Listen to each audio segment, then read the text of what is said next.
지금부터 자치문권대학 뉴스캠퍼스 자치문권 기본과정 세 번째 강의를 시작하도록 하겠습니다. 오늘 강의를 해주실 장호순 교수님을 소개해드리겠습니다.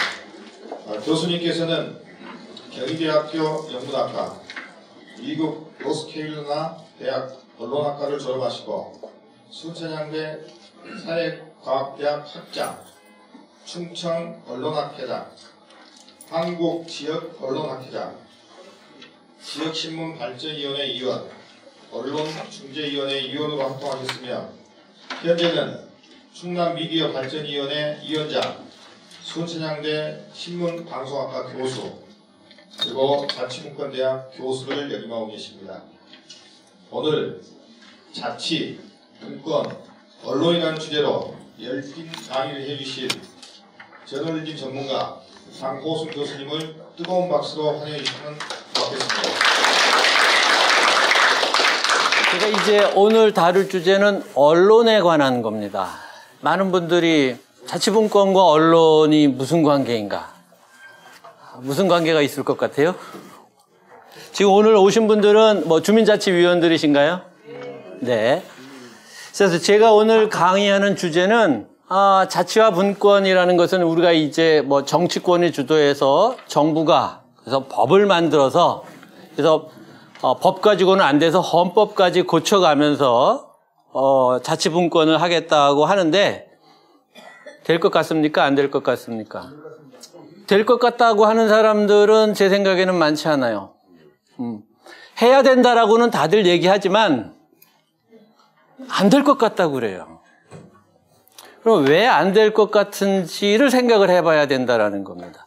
안 해도 되는지, 안 하고 살기는 좀 어려운 여러 가지 이제 한국 사회가 됐습니다. 자치와 분권을 하자고 하는 이유는 여러분들이 뭐 공부를 하셨지만, 이제 대한민국이 자치와 분권을 하지 않고 정상적인 국가, 민주적인 국가, 국민들이 행복하게 사는, 골고루 사는 국가가 되기는 이제 굉장히 힘들다는 겁니다. 서울 사람도 힘들고, 지방 사람도 힘들고. 그래서 하긴 해야 되는데, 그래서 서울 사람들도 하자고 하고, 지방 사람들도 하자고 해서, 분권이 대선 공약이 되었고, 공약에 맞추어서, 올 초에는, 올 5월 달에는 개헌안까지 나왔었습니다. 근데 그러고 나서 끝났어요. 그리고 별로 다 누구도 관심을 보이지 않고, 그 과정에서, 누구도 이게 될 것 같다라고 지금 뭐 얘기하는 사람들이 없다라는 겁니다.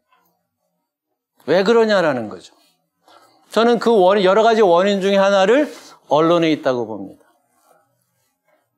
대한민국 언론이 자치분권 해야 된다라고 꾸준히 계속 매일매일 시끄럽게 떠들고 강조하면 국민들도 해야겠다라는 생각을 하고 하자 하고 정치인들도 국민들이 원하니까 해야겠구나 한다라는 겁니다.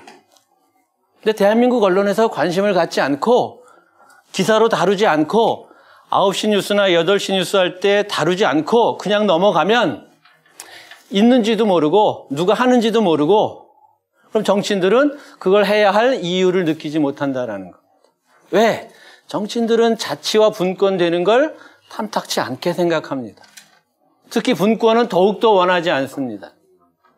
왜냐하면 우리가 자치를 했다면 1995년부터 우리가 민선자치를 했는데 지금 거의 이제 좀 있으면 20년 가까이, 3번 선거를 해서 25년 가까이 됩니다. 자치가 확장되고 있나요? 적극적으로 자치를 하고 있나요? 그렇지 않아요. 그럼 무슨 얘기냐? 자치와 분권이라는 것은 그냥 놔둬도 하기 힘든 건데 그걸 강력하게 요구하는 사람들이 있어야 되고 그런 동력을 바탕으로 해서 권력을 분산하는 거예요. 근데 권력의 속성은 분산이 아니라 집중인 거예요. 그러니까 인간 사회의 원리를 반하는 일을 해야 되는데 당연히 쉽지 않습니다. 근데 그 자치와 분권을 해야 하는데 중요한 역할을 하는 게 언론인데 지금 대한민국에서 자치 분권을 하겠다라는 사람 치고 언론 문제를 다루는 사람들은 거의 없습니다.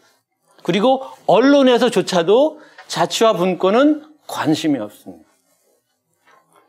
제가 왜 그렇게 됐는지를 설명을 드리고 그래서 이게 왜 문제인지도 설명을 드리고 저는 언론학자이기 때문에 언론에서 자치와 분권에 관심을 갖고 언론 스스로도 자치와 분권이 되지 않는다면 미안하지만 다음 대선에서도 안 되고 그 다음 대선에서도 안 되고 자치와 분권은 아주 형식적으로 가는 수준 이상의 우리 국민들이 원하는 수준으로 가기 힘들다라는 겁니다.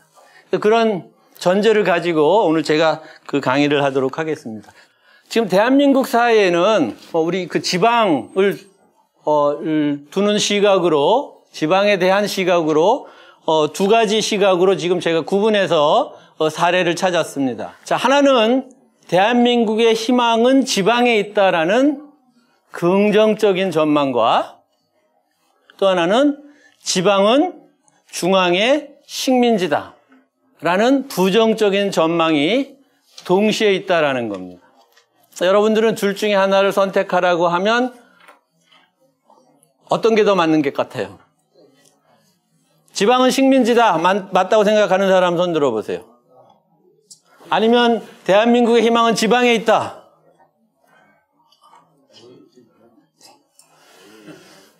네, 알겠습니다. 그래서 일단은 아직도 희망을 가지신 분들이 있던 의사표시를 한 분들 중에는 많은데 긍정적인 생각들을 하신 것 같습니다. 근데 이 두 희망이 있다라는 부분도 맞는 말이고 식민지다라는 부분도 맞는 말이다라는 겁니다. 두 가지 관점이 있다라는 것은 두 가지가 다 현실이다라는 거예요. 근데 우리가 가야 할 길은 뻔하죠. 일로 가야 돼요? 이리 가야 돼요? 어디 희망이 있는 지방으로 가야 됩니까? 식민지로 그냥 내버려둬야 됩니까? 희망 있는 곳으로 당연히 가야 되겠죠. 왜? 여러분들은 식민지 주민이 되고 싶지 않죠? 그렇죠? 우리가 일본의 식민지 경험을 했기 때문에 우리가 직접 경험하진 않았고, 여기 직접 경험하신 분은 안 계실 것 같아요. 아주 어렸을 때 하셔가지고 기억이 없으시거나. 그래서 다들 우리가 역사 공부나 부모님들을 통해 가지고 일제 식민지 시에 얼마나 어려웠는지를 알고 있어서 자, 우리가 식민지로부터는 식민지가 돼서는 안 된다. 근데 그 부분에 모두 동의하면서 그럼에도 불구하고 여러분들은 지금 식민지에 살고 있습니다. 그래서 이따 이제 제 강의 말미에 여러분들이 어떤 식민지에 살고 있는지 제가 설명을 드릴 겁니다. 문제는 지금 대부분 제가 여러분들이 식민지에 살고 있다고 하니까 그게 무슨 말이야? 우리는 대한민국 독립국가에 살고 있고, 이제 민주시민으로서 투표권도 행사하고, 정당한, 인권이 보장받는 나라에 살고 있는데 내가 식민지에 살고 있다고? 언론의 관점에서 보면 여러분들은 식민지에 살고 있다라는 겁니다. 그 부분 제가 설명드릴 거고요.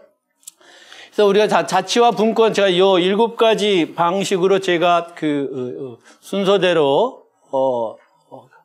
설명을 드리고, 자치와 분권, 이미 여러분들 공부를 하셨기 때문에 이건 제가 간단히 넘어가고요.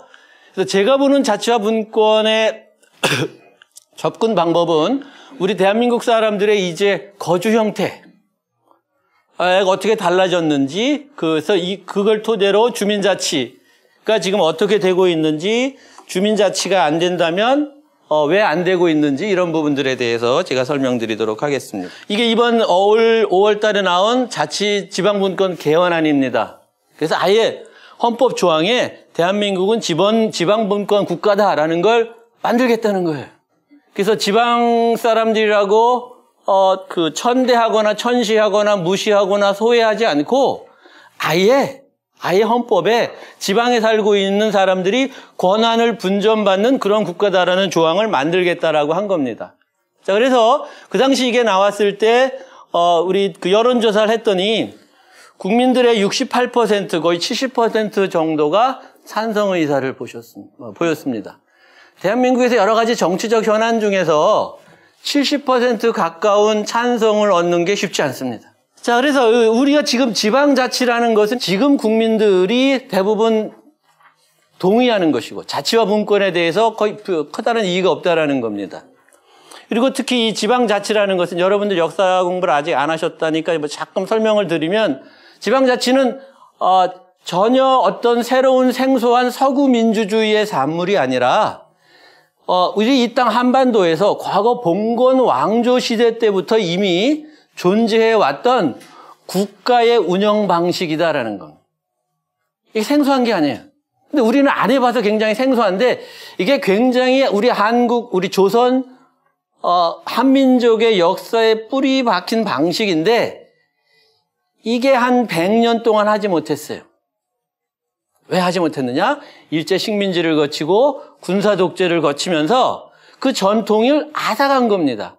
우리가 지금 우리는 그걸 못 해보고 살았기 때문에 그러다 보니까 이게 굉장히 생소하지만 실질적으로 지방자치라는 것은 특히 그 조선시대 봉건 왕조시대 왕이 전권을 가져서 왕이 입법, 사법, 행정을 다 통치하는 막강한 권한을 가졌지만 그럼에도 불구하고 지방을 통치할 때는 그 지방의 자율에 맡겼다는 거예요.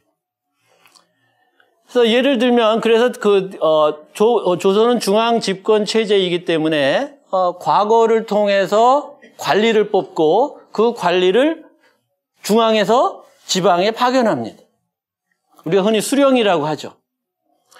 대신 중앙에서 왕의 명령을 받아서 파견되는 최고 관리가 있지만 이 사람이 너 혼자 마음대로 하는 게 아니라 그 지역에 내려가면 지금으로 말하는 향리, 그 지역 토착인 전문 공무원들이 있고 그 다음에 사림, 그 지역의 여론 주도층들이 있습니다. 이 3자가 균형을 이루어서 통치하도록 하라라는 거예요. 그래서 그 과정에서 도입한 것 중에 하나가 상피제라는 게 있습니다. 혹시 상피제에 대해서 들어보신 분 손 들어보세요. 상피제는 서로 상 피할 피자입니다. 서로 피한다라는 겁니다. 여기서 상피제 중요한 것은 뭐냐? 이 수령이라는 사람이 열심히 공부해서 과거 급제해서 이제 지방의 그 사또로 그 왕의 명을 받아서 지방에 가는데 피한다. 뭘 피하느냐? 자기 고향에는 안 보낸다는 거예요. 자기 고향에. 그다음에 자기 친척, 자기 인척, 그러니까 자기 지금으로 말하면 처가가 있는 곳에도 안 보낸다라는 거예요. 고향에 가서 일을 하면 더 잘하지 않을까요? 더 열정과 그 애양심이 크지 않을까요? 그럴 수 있겠죠. 그렇지만 피치 못할 단점이 있다라는 겁니다. 고향에 보내면 그 고향을 완전히 의견이 같은 이 세 집단들이 다 말아먹는다는 거예요. 그래서 실질적으로 지역 내에서도 어느 정도 권한을 독립시켜야 되니까 서로 견제해야 되니까 자기 고향에는 보내지 않았다라는 겁니다. 이 상피제라는 것들이 운영이 됐는데 어쨌든 이런 지방 분권 체제들을 운영이 됐고 이것이 붕괴되면서 조선 후기에 와서 이게 붕괴됩니다. 무슨 얘기냐? 수령이 독단적인 권한을 점점 행사하기 시작해요. 대표적으로 나오는 게 이제 춘향전에 나오는 암행어사, 암행어사가 아니라 춘향전에 나오는 변학도. 대표적인 우리가 이제 탐관오리의 상징이죠. 그 탐관오리가 나온 이유는 무엇이냐면 이 향리나 사림이 견제를 못한다라는 거예요. 그러다 보니까 어쩔 수 없이 어떻게 해야 되느냐? 결국은 암행어사 제도라는 것을 만들어서 중앙에서 다시 감시자를 파견해서 그 사람들을 부정부패한 관리들을 처단하라고 했는데 이것만 가지고는 역부족이다라는 거. 그래서 조선 후기 되면 부정부패, 사색당전과 부정부패가 심해지고 동학혁명 같은 것들이 일어났지만 제대로 결국은 국가체제를 제대로 유지하지 못하고 조선이 붕괴하는 겁니다. 그래서 우리가 누구의 식민지가 돼요? 일본 사람들. 근데 여러분들 어떻게 식민지가 됐어요? 일본이 쳐들어왔나요?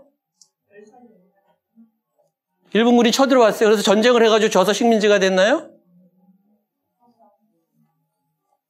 우리가 을사보호조약, 경술국치 합의를 해서 문서에 써준 거예요. 우리나라 너희들 가져라. 그래서 일본의 극우단체나 우익단체들이 지금도 얘기하는 건 우리는 너희들 침략한 것도 아니고 너희들이 국가체제를 유지하지 못하니까 우리랑 합의를 해서 국제법상 그래서 우리한테 양도를 해줬는데 왜 이제 와서 딴소리 하냐라는 거예요.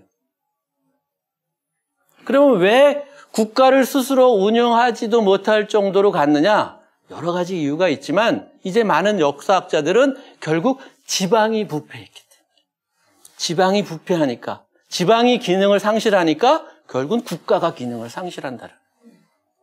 그래서 우리가 일제 식민지가 되면서 이제 지방자치라는 걸 완전히 없어집니다.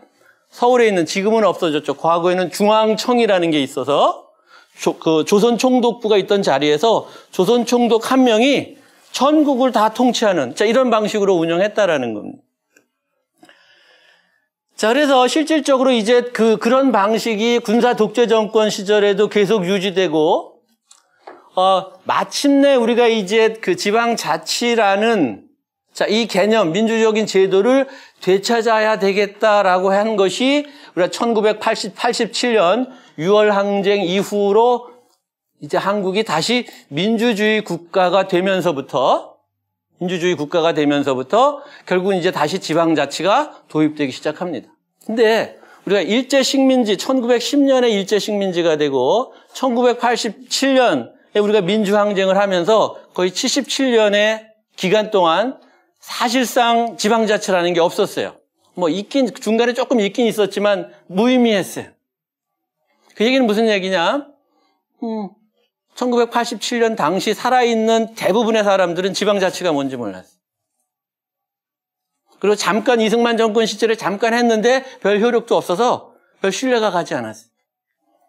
그래서 이 과정에서 어쨌든 우리가 군사 독재 정권을 물리치기 위해서 민주항쟁을 했고 그 사람들이 항복선언을 한 게 6.29 선언입니다.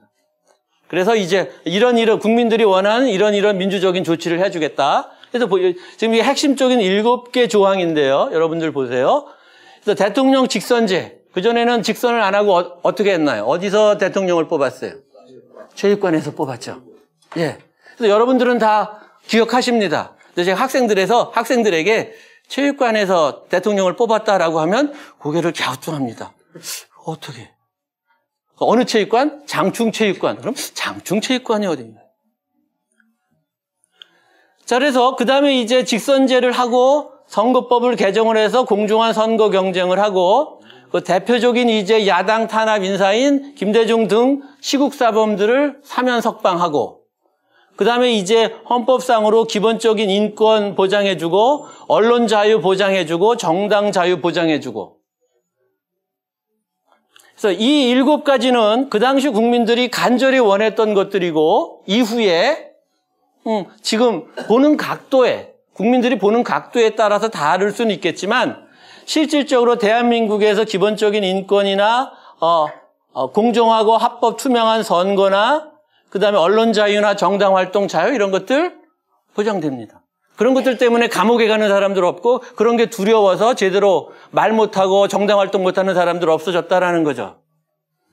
근데 한 가지 지금까지 아직 미완의 약속으로 남은 게 지방자치라는 거예요.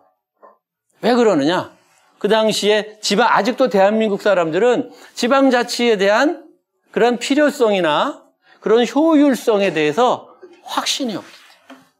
그래서 바로 지난주였죠. 지방자치 경찰제도에 대해서 나왔는데, 누구도 관심이 없어요. 자, 그래서, 이 과정에서, 실질적으로 이제 대한민국이 민주화 이후에 보수적인 정권, 진보적인 정권, 여당, 야당으로 계속 번갈아 가면서 집권을 했는데 이 과정에서 별 차이가 없는 게 뭐냐 하면 이 역대 정부들이 한결같이 역대 대통령들이 분권하고 자치하고 균형 발전해 주겠다라는 거예요. 선거 때마다 나오는 약속입니다. 그거 못하겠다고 한 후보 단 한 명도 없어요. 그래서 어느 정도까지냐 하면 우리가 흔히 대선 토론 같은 거 하면 여러 가지 이슈를 가지고 다루는데 지방 분권은 아예 이슈로 되질 않아요. 왜? 차이가 없어서. 다 해주겠다고 하니까. 그래서 지방 분권 공약들을 보면 이번 대선에 나왔던 5명의 후보자들도 차이가 하나도 없습니다. 사실상 다 똑같아요. 다 해주겠다는 거예요. 그렇지만 여러분들이나 저나 한결같이 지금 우리 대한민국 국민들의 보편적인 생각은 과연 가능하겠느냐? 아니, 이 사람들이 해주겠다고까지 했는데도 왜 국민들은 안 될 것 같다고 생각하냐. 정치인들이 하겠다고 약속했는데 왜 국민들은 안 될 거라고 생각하냐. 헌법 조항까지 그래서 만들어줬는데 왜 국민들은 안 될걸? 비관적인 생각을 하냐라는 겁니다. 이제 그 우리 토론 부분은 우리가 나중에 한번 제가 발언 기회를 드리겠습니다. 자, 그래서 일단은 지금 자치와 분권을 해야 하는 여러 가지 이유 중에서 이 5명의 특징은 뭘까요? 제일 첫 번째 특징은 우리 쉽게 알 수 있죠. 네. 그 다음 특징은 뭘까요? 자, 정치인이고 대통령이고, 그 다음에 특징은 이 사람들의 출신지를 보십시오. 여기 있는 사람들 중에서 저처럼 서울 표준말 쓸 줄 아는 사람 하나도 없습니다. 다 촌놈들이에요. 촌놈, 촌년들이에요. 우리가 시쳇말로 표현한다면 무슨 얘기냐? 지방 출신 사람들이라는 거죠. 경북에서 태어났습니다. 대구에서. 예. 그래서 말투가 조금 애매합니다. 억지로 경상도 말을 쓰려고 하는 같은 것 같은데 어떤 경상도 말은 아니고. 자, 이번 대선 후보들의 특징은 뭐예요? 앞에 나온 대통령들과 다 똑같다라는 겁니다. 여전히 다 지방 출신 사람들. 자, 그래서 이번에 그 문재인 대통령이 되고 나서 여러 가지 이제 청문회를 하면서 강요들을 임명했는데 청문회 때 뭐 누가 자질이 있느니 없느니 뭐 위장 전입을 했느니 뭐 다운 계약서를 썼느니 막 하다가 어쨌든 이제 다 임명을 했어요. 그 다음에 이제 언론이 주목한 게 이겁니다. 그래서 수도권 여기서 4대 권력기관이나 뭐 장차관들 이렇게 봐서 지역 간 골고루 분포되어 있느냐? 어때요? 골고루 분포된 것 같습니까? 골고루 분포되지 않은 것 같습니까? 강원도, 제주도는 좀 억울하긴 하지만 워낙 사람들이 좀 부족하니까.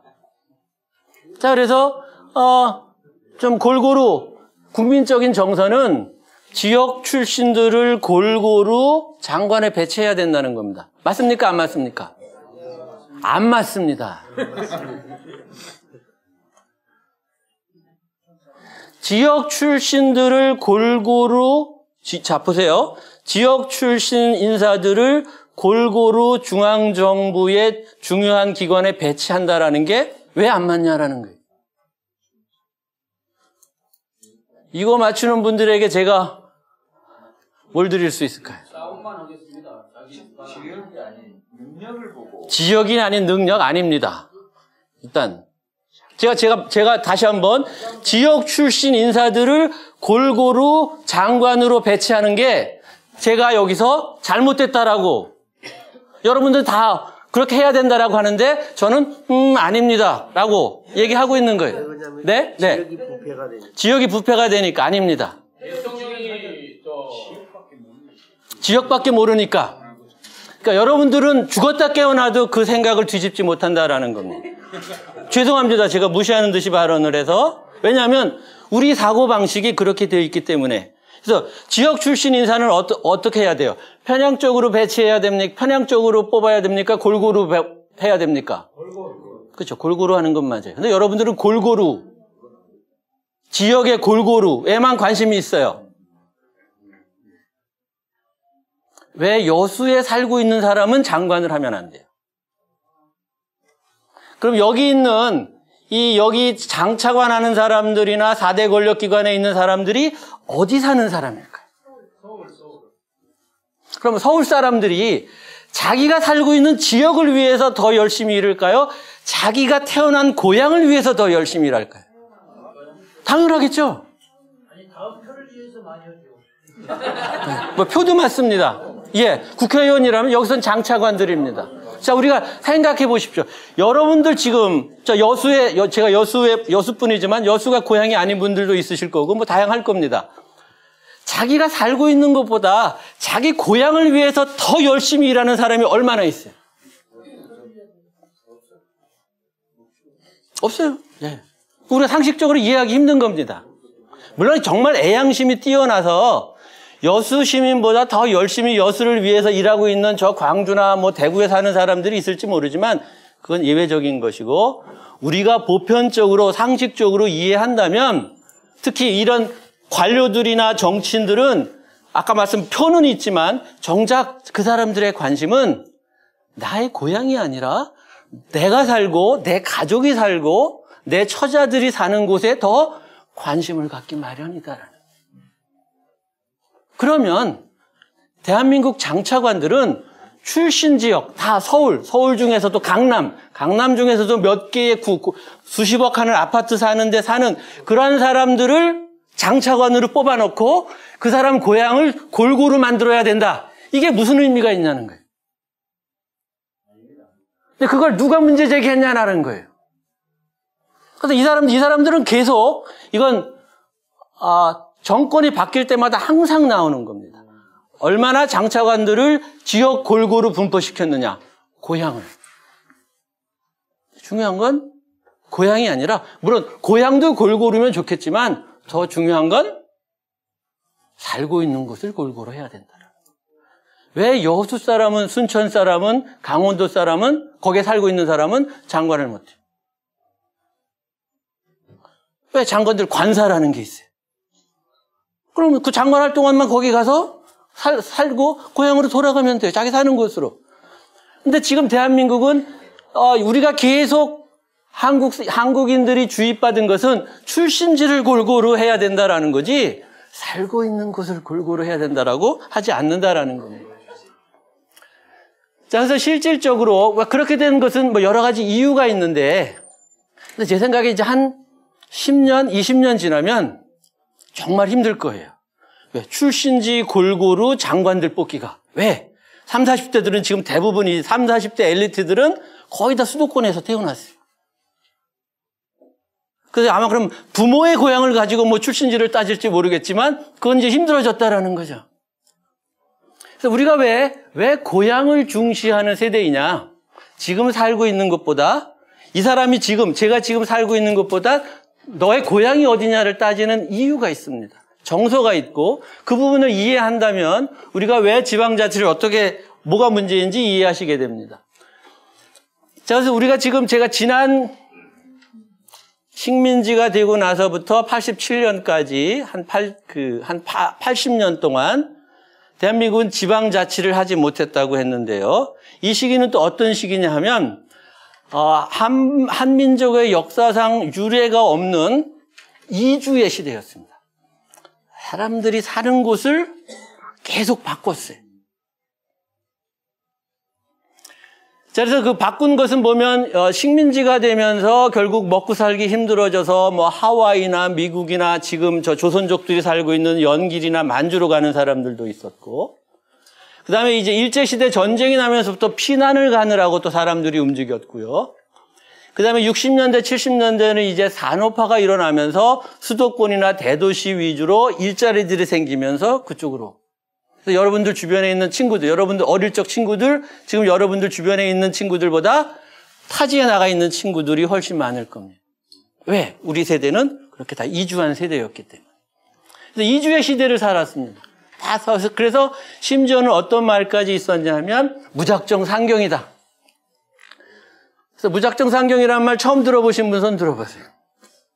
우리는 다 아주 익숙한 말이죠. 무작정 상경. 제가 학생들에게 무작정 상경이 뭘까 한번 생각해 볼까? 생각을 못 해냅니다. 그래서 상경이라는 말은 서울로 간다는 말이다. 그럼 다시 한번 생각해 보자. 그래서 아무런 연고도 없고 아는 사람도 없는데 일자리를 위해서 집을 떠나서 낯선 곳에 가는 이런 것들을 우리 아이들은 상상하기 어렵다는 거예요. 근데 우리는 그런 시대를 살았다라는 겁니다.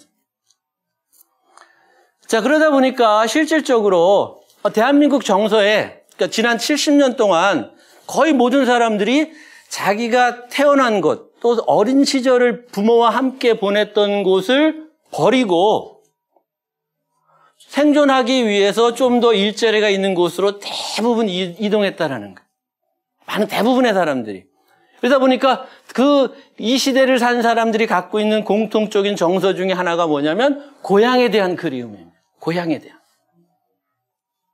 그래서 동요도 있고, 그 다음에 인기 있는, 그 당시 인기 있는 가수들이 부른 노래들도 대부분 고향에 관한 노래. 그래서, 나훈아 뭐 이런 사람들도 고향에 관한 노래예요. 그렇지만 요즘 아이돌들이 방탄소년단이나 트와이스나 이런 아이돌들이 고향에 관한 노래를 부를까요? 부를 것 같아요? 안 부를 것 같아요? 부를 리가 없겠죠. 그렇죠? 뭐 7080 뭐 이런 아니면 뭐 무슨 가요 무대 이런 데 나와가지고 리메이크 하는 노래를 부를지 모르지만 요즘 아이들이 고향에 관한 노래를 직접 만들어서 부를 리는 없다라는 겁니다. 그 정도는 여러분들이 그나마 좀 이해하실 수 있는데 그래서 대한민국에서 애국가 다음에 아리랑 다음에 국민들이 가장 잘 알고 있는 노래가 고향의 봄입니다. 나의 살던 고향은 꽃피는 산골. 초등학교에서 더 이상 안 가르칩니다. 안 가르쳐요. 왜? 교사들이 이제 음악 수업을 하는데, 그러니까 이건 이제 요즘은 이제 그 선택이기 때문에 가르치는 학교도, 안 가르치는 학교도 있긴 있지만 대부분 이제 안 가르친대요. 교과서에 그게 없는 교과서도 많이 있어요. 왜? 나의 살던 고향은 어디예요? 그런 아이들이 한 명도 없어요.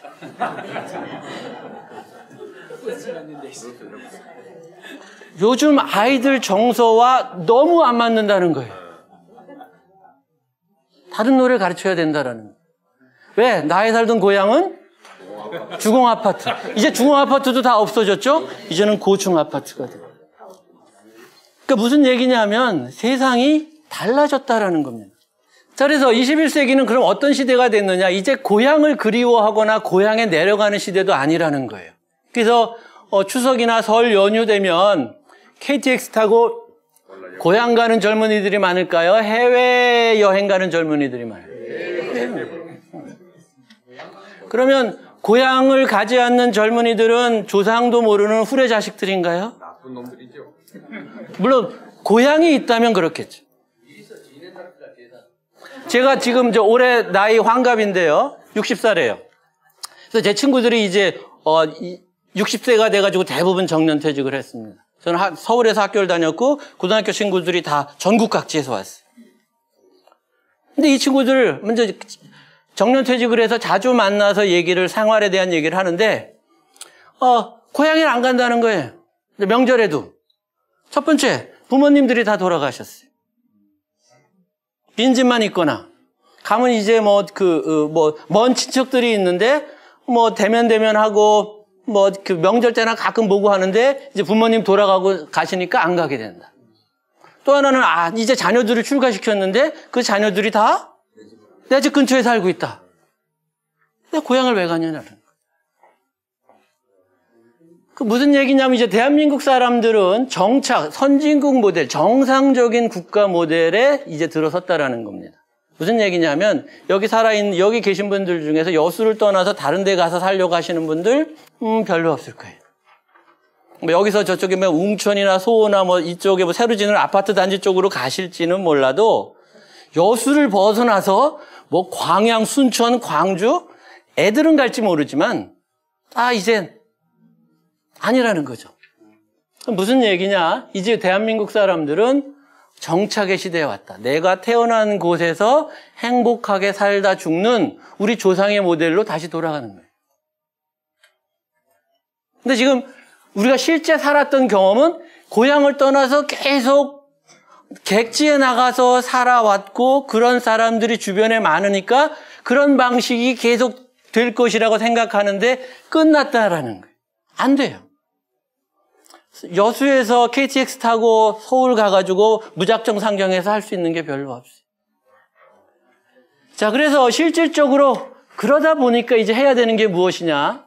과거 이 정착 이주의 시대의 특징은 무엇이냐 하면 이주의 시대의 특징은 자, 어떤 지역으로 가는 거예요? 어떤 지역으로 가는 거예요? 지금 내가 있는 곳보다 살기 좋은 지역으로 가는 겁니까? 더 어려운 지역으로 가는 겁니까? 지금 내가 있는 곳보다 더 안전하고 살기 좋고 윤택한 지역을 찾아서 가는 겁니다. 그러니까 대한민국에서 이제 갈 데가 없다는 거예요.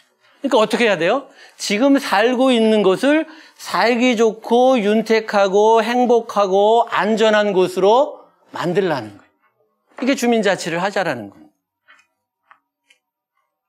그래서 지금 내가 여수에서 살기 힘드니까 다른 어느 지역에 가서 더 행복하게 살 확률은 제로라는 거예요. 거의 없다라는 겁니다.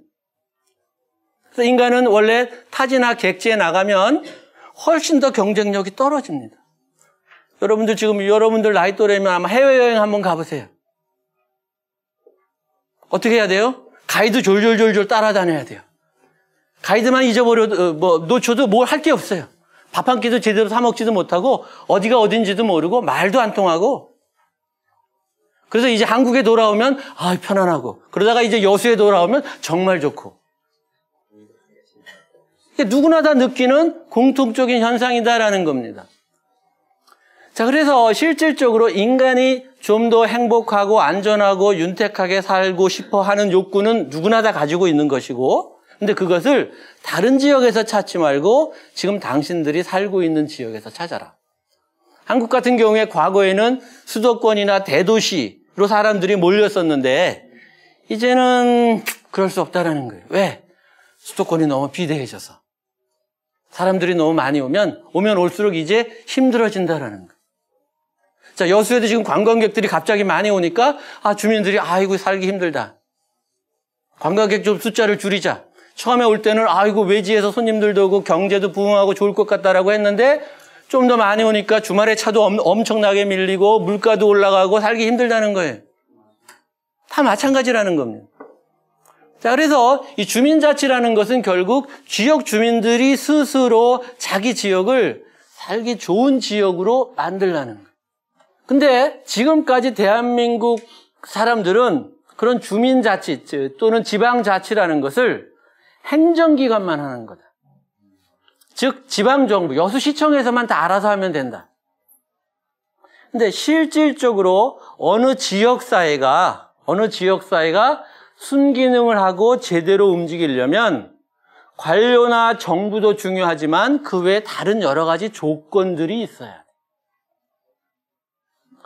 예를 들면 지방자치에서 주인은 당연히 지역 주민들인데 그 지역 주민들이 많아서 여수만 해도 인구가 30만이 되니까 이 사람들 일일이 다 의견을 물어봐서 어떻게 하자라고 의사결정을 할 수 없으니까 어떻게 해요? 대표를 뽑는다. 그 대표를 뽑아가지고 지방자치단체장을 만드는데 대표를 뽑았지만 내 마음에 안 드는 정책을 할 수도 있고 약속했던 것과는 다른 정책을 할 수도 있고 그래서 그걸 평가를 하려면 4년을 또 기다려야 돼. 자, 그래서 실질적으로 이 지역사회가 제대로 기능을 하려면 정부에게만 맡길 수 없다. 정당도 있어야 되고 시민단체도 있고 언론도 있어야 된다. 이 네 그룹의 공통적인 특징은 뭐예요? 지역 주민의 의견을 반영하는 것. 지역 주민들의 의견을 반영하는 것. 그래서 지금 여수에 있는 낭만포차를 어떻게 할 것이냐? 그럼 그 자리에 그대로 두자라는 사람도 있고 없애자는 사람도 있고 다른 데로 옮기자는 사람도 있고 의견들이 분분하죠. 그럼 어떤 것을 하더라도 불만이 있는 사람은 나올 수밖에 없는 거예요. 의견이 분분하니까. 근데 할 수 있는 건 하나밖에 없어요. 자, 이 과정에서 결국 가능한 한 많은 사람들의 의견들을 수렴해서 합리적으로 조정하고 하나의 타협안을 만들고 그래서 어떤 결정을 하면 그 결정에 모두 승복하게 마음에 안 들지만 이런 절차가 지역사회에 있어야 된다는 거. 이게 민주주의 국가가 운영되는 방식. 지방도 그렇게 운영돼야 된다는 거. 대한민국에 청와대만 있고 국회만 있다라면 대한민국 제대로 기능하지 못합니다. 대한민국에 언론이 없다면 KBS, MBC, 동아일보, 한겨레 신문이 없다면 여러분들 포털로 매일 보는 뉴스가 없다면 과연 나라가 제대로 돌아갈까요? 그 무슨 얘기냐 하면 지방자치도 실질적으로 다양한 지역 주민들의 의견을 반영해야 되고 그 의견을 수렴하는 장치들이 있어야 된다라는 겁니다. 근데 대한민국엔 이게 지금 지역 단위에서는 이게 다 부실해요. 이게 다 부실하다라는 겁니다. 언론 거의 없고 시민단체 거의 없고 정당 거의 없고 지방 정부만 있는 거예요. 그래서 시장, 동장, 구청장, 자 이런 사람들이 지역에서 모든 걸 다 책임지고 해야 돼. 자, 그러다 보니까 실질적으로 지방자치가 제대로 될 리가 없습니다. 그러니까 국민들이 원하는 수준의 지방자치를 하기 힘들어요. 왜? 지방정부만 있으니까. 그러다 보니까 언론에서 보도하면 매일 나오는 얘기가 뭐 지방자치, 지방의회 의원들 뭐 해외 연수 가고 비리 연루됐고 등등등등 부정적인 얘기들만 나온다라는 거. 그래서 긍정적인 측면, 지방자치를 해서 생긴 여러 가지 긍정적인 측면은 언론에서 다루지 않고 걸핏하면 부정적인 측면만 나눈다라는 겁니다. 자, 그래서 실질적으로 지방자치를 하려면 지방자치라는 개념은 지역 주민들이 단순히 선거나 또는 선출직 정치인이나 또는 지방자치단체장들에게 모든 걸 맡겨가지고 4년 동안 그것을 하도록 하는 게 아니라 지역 주민들의 의견들이 수시로 반영이 되고 지역사회에서 여러 가지 의견이 갈리거나 이해 충돌이 있다면 그런 것들을 대화로서 합리적으로 해결할 수 있는 그런 시스템을 만들어야 된다. 자, 그래서 이제 필요한 것들이 시민단체들입니다. 아까도 나왔죠, 시민단체들. 근데 시민단체들, 지금까지 우리가 민주화 이후에 특히 우리 지방에 있는 시민단체들 조사를 해보면 우리 자영업 하시는 분들하고 처지가 비슷해요. 무슨 얘기냐면, 대부분 우리 자영업 하시는 분들이 식당이나 카페 같은 것들을 많이 하시고, 여기도 그런 것들을 하시는 분이 있을지 모르겠는데, 어느 때 손님이 제일 많고, 번창한 것처럼 보여요? 개업식 때. 개업식 때. 그래서 친구들도 오고, 가족들도 오고, 와가지고 축하해주고, 이제 화분도 갖다 주고, 앞으로 장사 잘 되라라고 하고.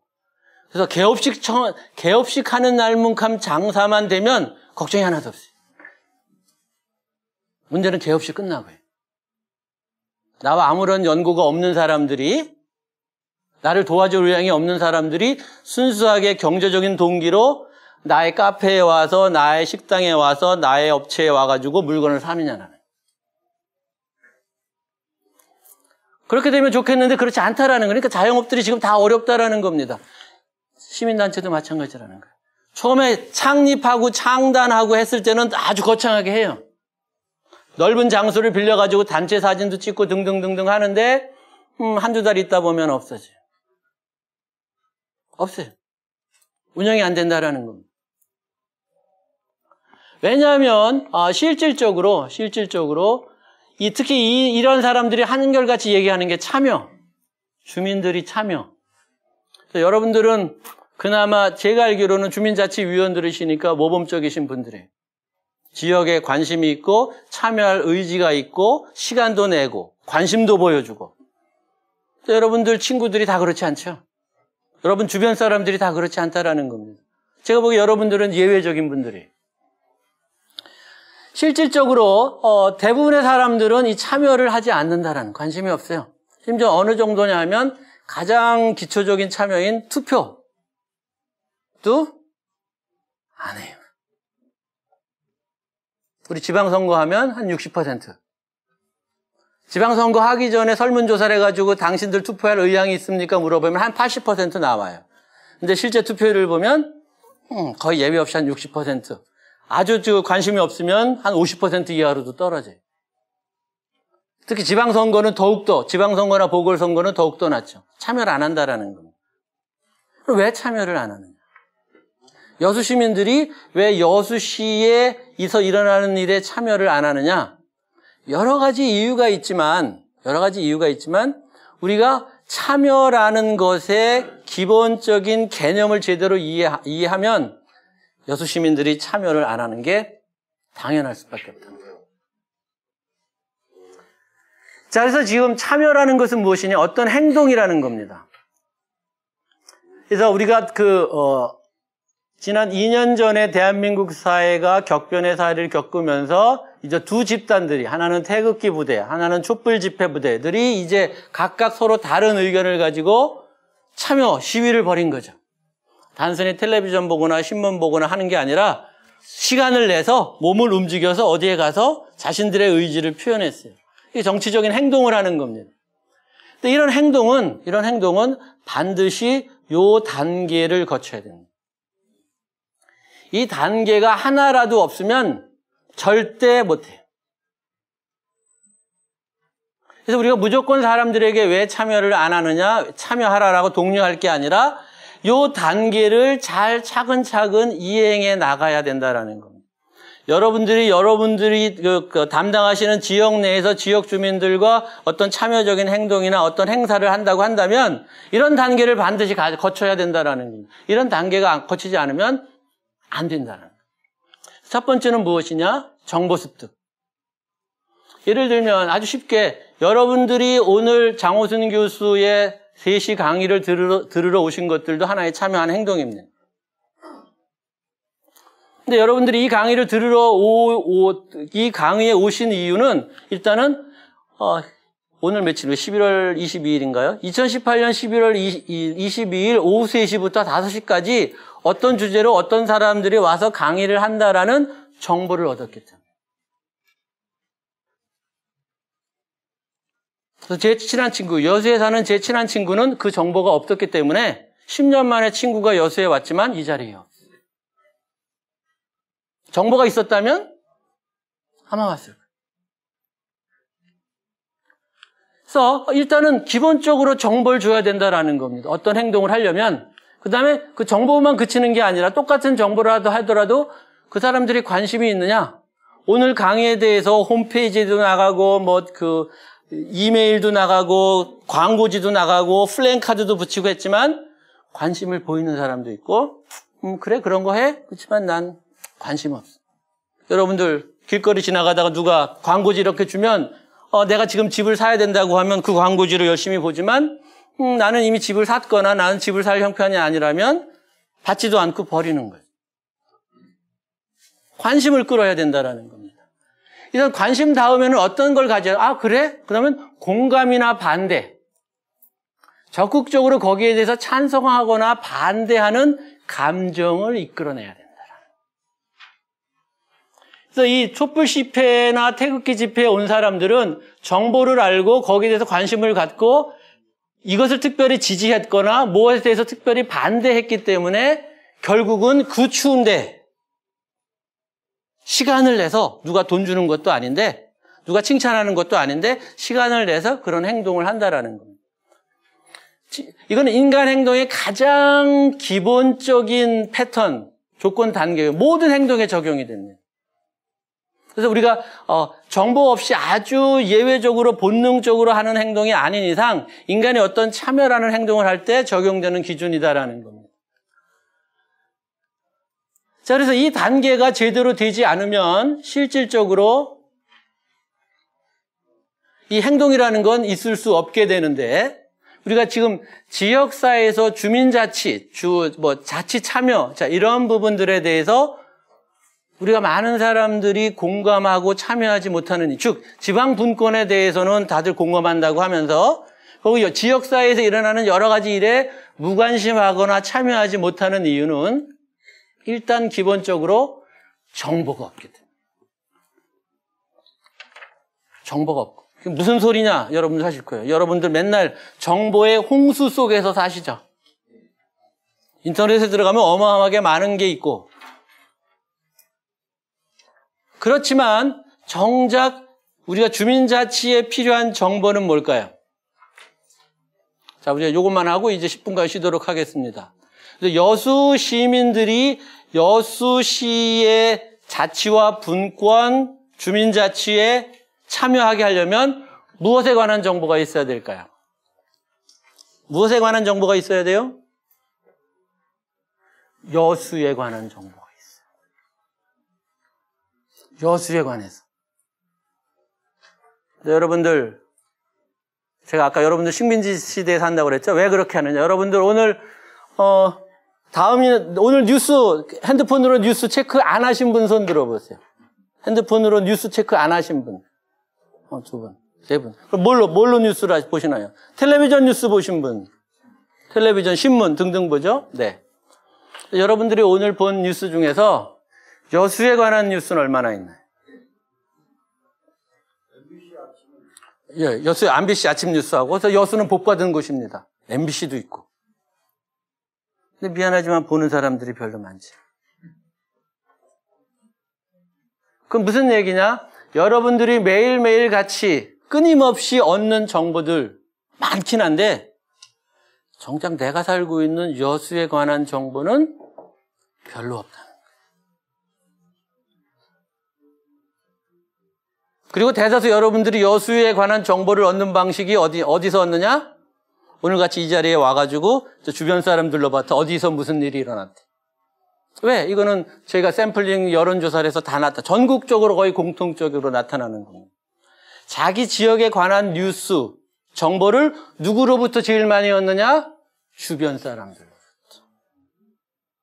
신문도 아니고 방송도 아니고 다음이나 네이버와 같은 인터넷도 아니고. 여러분들은 그 조선시대, 봉건시대, 핸드폰도 없고 텔레비전도 없고 신문도 없던 시절에 마을 돌아다니면서 우물가의 사람들이, 사랑방의 사람들이 모여서 우리 지역에서 어떤 일이 일어났다라는 수준에 지금 살고 있는 거예요. 그럼 여러분들이 지금 매일매일 접하고 있는 뉴스와 정보는 어디서 나온 것이냐? 무엇에 관한 것이냐? 여러분들이 살고 있는 지역과 무관한 것들. 그리고 대부분 더 중요한 것, 다른 지역 사람들이 만든 거예요. 다른 지역의 사람들이. 자기 지역의 이익을 위해서. 자, 이것이 실질적으로 우리 자치분권의 현실이고, 제가 이제 10분 쉬었다가 강의하는 것은 이렇게 뉴스와 정보가 없기 때문에 이 상황 하에서는 자치분권을 하기가 매우 어렵다라는 걸 제가 입증하도록 하겠습니다. 일단 제가 주민자치가 제대로 되려면 지역 주민들이 자기 지역에 대해서 먼저 알아야 된다. 우리는 관심을 가져라라고 하는데 그 전 단계에 일단 뭐가 있어야 관심을 가진다라는 거야. 그다음에 그 관심을 가져야 그 다음에 뭔가 자기가 판단을 하고 그 다음에 어떤 행동에 옮긴다라는 겁니다. 그래서 우리가 자기 지역에 대한 정보를 그러면 어떻게 얻느냐? 물론 정보는 굉장히 많습니다. 여수에 관한 정보, 여수시청 홈페이지에 가면 무궁무진하게 많죠.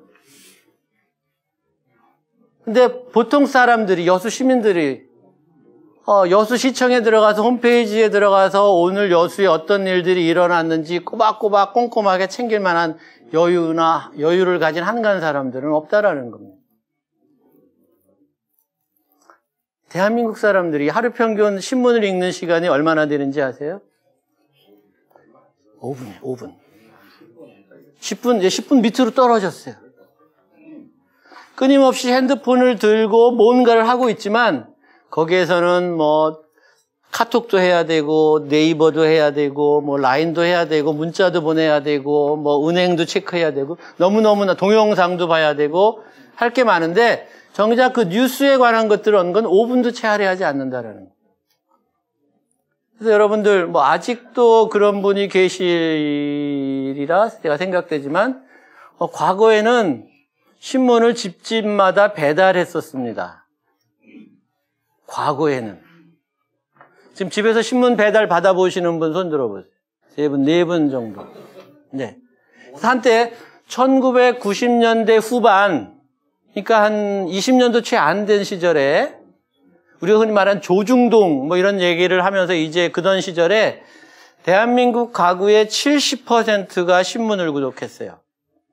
70%가 구독했다라는 건 1인 가구 빼고 독거노인 빼고 하면 정말 거의 모든 가정에서 신문을 봤다라는 겁니다. 왜 6개월씩 공짜로 주고 자전거도 주고 이삿짐도 날라주고 하는데 안 보면 바보였죠. 근데 그게 계속 줄어들어서 지금은 10% 미만으로 떨어졌어요. 그래서 한국언론진흥재단이라는 곳에서 매년 그 구독률을 계속 비율을 조사하고 있는데 최근 들어서는 아예 그 조사를 이제 안 해요. 조사를 해도 발표를 안 해요. 창피하기도 하고 그 비율을 발표하면 신문에 광고 낸 사람들이 이제 더 이상 광고를 안 하겠다. 광고료 단가를 낮춰야 되겠다. 자, 그래서 실질적으로 그렇게 된 이유는 이제 우리가 끊임없이 정보화 사회가 살고 있고 많은 정보를 쉽게 얻을 수 있는 시대에 살고 있는데 결국 우리 주변에 관한 정보는 어디서 얻는 게 가장 좋으냐? 가장 좋은 건 언론을 통해서 얻는 게 좋다. 여러분들이 지금 청와대에서 어떤 일이 일어났는지, 국회에서 어떤 일이 일어났는지를 KBS나 MBC나 JTBC나 이런 언론에서 해주지 않고 여러분들이 직접 홈페이지에 들어가서 봐야 된다면 어떡할까요? 국회 홈페이지에도 들어가야 되고 청와대 홈페이지에 들어가야 되고 그래서 대통령이 뭘 하고 있는지 그래서 무슨 남북관계가 어떤지 하면 통일부 홈페이지에 들어가 봐야 돼. 일본과의 관계가 어떤지 하면 외교부의 홈페이지 들어가서 찾아야 돼요. 편리합니까? 불편합니까? 어마어마하게 불편한 거죠. 그럴 만한 여유가 있는 사람들이 없다라는 겁니다. 그래서 정보화 사회가 됐든 현대사회가 됐든 여전히 일반 사람들이 가장 편리하게 정보를 얻는 방법은 언론을 통해서 뉴스로 얻는 거예요. 그리고 대부분의 사람들은 그 정도만으로 충분하다. 굳이 더 자세히 들어가지 않는다라는 겁니다. 대부분. 그래서 여러분들이 지금 휴식 시간 끝나고 나서도 바로 또 주머니에서 핸드폰을 꺼내서 체크하는 것들은 뭔가 새로운 뉴스가 있었나, 새로운 소식이 있었나 체크한다라는 겁니다. 물론 그것은 언론으로부터의 소식도 있고 친구로부터의 소식도 있고 가족으로부터의 소식도 있고. 그래서 인간은 기본적으로 시대를 초월하고 국가를 초월하고 이데올로기를 초월해서 대한민국의 지하철에서 모든 사람들이 다 핸드폰으로 뉴스를 체크하는 거고 이것은 북한 사람들이 아직은 핸드폰이 보급되지 않으니까 길거리 벽보판에 있는 신문을 보는 거예요. 남과 북이 다르긴 하지만 시대를 초월해서 사람들은 정보를 신속하게 얻기를 기대합니다. 그게 경쟁력. 남이 모르는 걸 알고 있고 남이 모르는 것을 보다 빨리 잘 알고 있고. 그래서 인간이 사자나 무슨 그 호랑이를 이길 수 있는 것은 큰 힘이 세서가 아니라 사자와 호랑이에 관한 정보를 사자나 호랑이가 인간에 관해 알고 있는 정보보다 훨씬 우리가 많이 알고 있기 때문에. 그러니까 우리가 만물의 영장이 된다라는 겁니다. 그래서 인간이 갖고 있는 무기는 정보력이에요. 얼마나 많은 정보들을 갖고 있느냐. 그래서 그 정보를 손쉽게 얻는 방법이 뉴스라는 겁니다. 왜? 대한민국 사람들 1년에 책 한 권도 안 읽어요. 평균치 내면 책 한 권이 나오는데 학교 다니는 대학생, 고등학생 빼면 한 권이 안 돼요. 그래서 대부분의 정보들을 우리가 뉴스를 통해서 얻는데 그 뉴스라는 건 무엇이냐? 무엇이 뉴스냐? 무엇이 뉴스인가요? 여러분들 맨날 뉴스, 오늘 저녁에도 가시면 텔레비전 켜서 뉴스 보시고 아침에 일어나면 핸드폰 켜서 뉴스 들어가실 겁니다. 뭐가 뉴스예요? 새로운 것, 예, 맞습니다. 근데 모든 새로운 게 다 뉴스인가요? 최근 들어서 어떤 무슨 그 정치인 한 사람이 부인이 뭐 무슨 혜경궁 김씨인가 홍씨인가 해가지고 문제가 됐었죠. 그래서 인터넷으로 그런 어떤 선거법 위반돼서 상대방 후보를 비방해서 경찰 수사를 받는 사람들은 지금 어마어마하게 많아요. 6.3 선거 이후로. 근데 많은 사람들 중에서 왜 이재명 경기도지사 부인에 관한 수사만 뉴스가 될까요? 그게 유일한 수사인가요? 그건 아니겠죠? 네. 이재명 시장의 영향력 때문에. 영향력, 맞습니다. 여기 영향력. 그래서 뉴스라는 것은 제가 오늘 충분한 시간이 없어서 여러분들에게 충분히 질문하고 답변을 끌어내면서 강의하기는 어려워서 제가 답변 위주로 강의를 할 수밖에 없는데, 자, 뉴스라는 것은 첫 번째, 새로운 건 맞는데 새로운 모든 게 뉴스는 아니에요. 대한민국에서 하루에 한 500명이 음주운전에 적발돼요. 근데 어떤 사람이 적발되면, 제가 오늘 이거 끝나고 가다가 술 한잔하고 해서 음주운전 걸리면 텔레비전에 나오나요? 안 나오나요? 정말요?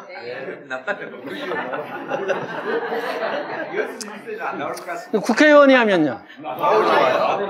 잘 아시네요. 왜요? 그렇죠. 우리 지역에 있는 사람. 그래서 대한민국 사람들은 이용주 국회의원이 어느 출신인지 어느 당인지도 잘 모르는데 어쨌든 국회의원이 했다. 나온다라는 겁니다. 그래서 뉴스라는 것은 무엇이냐? 언론사가 선택하면 뉴스가 되고 언론사가 선택하지 않으면 미안하지만 뉴스가 안 됩니다. 그래서 이용주 의원이랑 같은 날 음주운전으로 걸린 김모 의원은 안 나와요. 왜? 이용주 의원, 거기에 다 사람들이 몰려가지고 그 사람이 유명했던 사람이고 청문회 스타였기 때문에 언론사가 다 글로 갔어요. 그래서 서울 반대편에서 다른 국회의원 하나 딱 걸렸어요. 근데 거기까지 기자들이 갈 시간이 없어요. 그래서 넘어갔어요, 운 좋게. 예를 든 겁니다. 그 무슨 얘기예요? 뉴스라는 것은 새로운 그런 사실인 건 맞는데 그 중에서 그것을 누가 선택한 것이다? 언론이 선택하면 뉴스. 선택 안 하면 뉴스가 안 돼요. 그러니까 뉴스가 되려면 뭐가 있어야 돼요? 언론이 있어야 돼요. 사건, 사고는 얼마든지 일어나요. 하지만 다 뉴스가 되는 게 아니라는 겁니다. 언론이 선택을 해야 되고 그 다음에 그것을 선택해주는 언론 자체가 있어요. 그래서 대통령하기 가장 쉬운 방법은 뭐예요? 언론이 하나도 없으면 하나도 없으면 대통령의 입장에서는 너무 좋죠. 조선일보가 뭐라 그러지도 않고 한겨레가 뭐라 그러지도 않고 KBS가 뭐라 그러지도 않고 청와대 홈페이지만 잘 관리하면 돼요. 이재명 도지사 지금 언론이 있는 게 좋겠어요? 없는 게 좋겠어요? 아이고 언론이 없는 게 얼마나 좋아요. 자, 여러분들 분명히 언론이 없으면 좋은 사람들 분명히 파악하셨죠? 주민의 입장에서, 도민의 입장에서, 국민의 입장에서는 당연히 있어야 돼요. 없으면 말씀하신 대로 눈뜬 장님이 되는 거예요. 우리가 사람으로 행사하지 못하고 주권자인 국민으로 행사하지 못한다라는 겁니다. 언론이 없으면. 그렇지만 국민이 뽑아준 위정자의 입장에서는 언론이 없으면 좋겠다. 그래서 그 언론이 없도록 하지 못하도록 민주주의 국가의 헌법에 반드시 있는 게 무슨 자유? 언론의 자유예요. 여러분들 자유로운 거 별로 없어요. 여러분들 우리 흔히 사유재산권 얘기하는데 여러분들 집 도로 난다고 하면 내줘야 돼요. 조합에서 동의해가지고 우리 재개발하자고 하면 나는 반대해도 내가 평생 모은 재산이지만 뺏겨야 돼요. 사유재산, 자기 재산도 마음대로 쓸 수 없는 게 국가의 국민이다라는 거예요. 여러분 아무 데나 갈 수 없어요. 내가 내 술 먹고 내 돈으로 내가 술 마셔서 내 차를 운전하는데 무슨 상관이냐 이렇게 얘기할 수 있어요? 안 된다는 거예요. 국가가 개인의 모든 생활에 대해서 공동체의 이익을 위해서 개인의 자유를 구석구석 통제하고 관리해요. 그렇게 하지 못하는 거의 유일한 영역이 언론의 자유예요. 말은 너희 마음대로 해라. 근데 아까 거듭 말씀드린 대로 그래서 누구나 다 언론을 만들 수 있는데 위정자의 입장에선 미안하지만 언론이 없는 게 좋겠다라는 겁니다. 자, 그래서 실질적으로 언론이 있어야 뉴스가 있고 뉴스라는 것은 언론이 선택한 거예요. 언론이 선택한 거예요. 선택하지 않으면 뉴스가 안 된다라는 것. 일단 그걸 염두에 두고 그다음에 이제 언론의 또 다른 특징은 무엇이냐 하면 지금 여러분들 가지고 계시는 모든 물건들을 다 보세요. 펜도 있고 노트북도 있고 안경도 있고 옷도 있고 다들 자 본인 것들 한번 다 보세요. 거기서 국산이 어떤 게 있나요? 국산. 그러니까 국내에서 만든 자재로 만든 거. 뭐가 있을까요? 여기 있는 아까 커피, 원두, 아니겠죠. 그렇죠? 설탕, 아닐 거고, 물 정도. 거기 마시는 물. 그렇지만 그 껍데기로 쓰는 플라스틱은 어디 나라에서 왔는지도 모르지만 그걸 석유를 만든 나라에서 왔을 겁니다. 여러분들이 지금 입고 계신 그 오리털 잠바 안에 들어간 오리털은 헝가리나 이런 데서 왔을 테고, 실질적으로 우리 주변에서 사용하는 거의 소비재나 물건들 중에서 국내 생산품. 무슨 얘기냐? 대부분 우리가 사용하는 것들은 다른 나라에다 갖다 팔거나 다른 나라에서 자유롭게 수입해 온다라는 겁니다. 그래도 된다는 거예요. 그래서 대한민국이 세계 10위의 경제 국가가 된 이유 중에 하나는 부지런히 만들어서 다른 나라에다 부지런히 갖다 파는 거예요. 전 세계에. 근데 대한민국이 수입도 하지 못하고 수출도 하지 못하는 게 있다는 거예요. 그래서 우리의 교역 상대인 세계 최대 소비국인 중국이 옆에 있어서 중국을 대상으로 물건을 갖다 팔고 거기서 또 싼 걸 다 수입해오고 그래서 활발하게 교류를 하고 있지만 사실상 유일하게 중국에 수출하지 못하고 중국으로부터 수입하지 못한다? 바로 언론이다라는 뉴스라는 겁니다. 자, 우리 조선일보 1,000원 하는데 비싸니까 중국의 인민일보 100원짜리인데 그거 사갔을까요? 안 한다라는.